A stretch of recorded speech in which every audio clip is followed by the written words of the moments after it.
يقول الحديث الذي جاء أن من استطاع أن ينظر إلى ما يدعو إلى نكاحها فليفعل. النظر هنا يختلط علي أولا كيف هذا النظر ومتى ينظر إليها.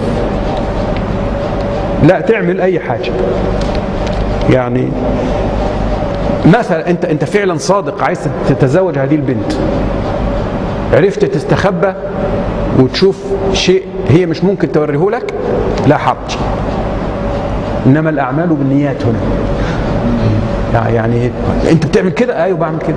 أحد الصحابة فعله فاستنكر عليه بعض أتباعه: أتفعل هذا وأنت صاحب رسول الله صلى الله عليه وسلم؟ قال: نعم، قد قال رسولنا صلى الله عليه وسلم: إن استطاع أن ينظر إلى ما يدعوه إلى نكاحها فليفعل. فكان يختبئ للمرأة التي يخطبها، يعني يشوف هي مثلا بتروح في البير اللي في المكان الفلاني تغتسل، يروح هو يستخبى عشان يشوفها وهي بتغتسل إن هي فعلا تصلح له زوجة أو لا. بس هنا إنما الأعمال بالنيات، مش يعمل كده وبعدين يروح يشوف واحدة تاني ويتفرج على بنات الناس كلهم وبعدين ينقي منهم واحدة. لا لا لا, لا. هنا إنما الأعمال بالنيات. هل أنت صادق فعلا؟ ما بقي إلا أن تطمئن إلى أنها يعني تناسبك، نظرة يعني مقبولة الجمال والجسم، خلاص ما بقي إلا هذا. تفضل توكل على الله، لا حرج.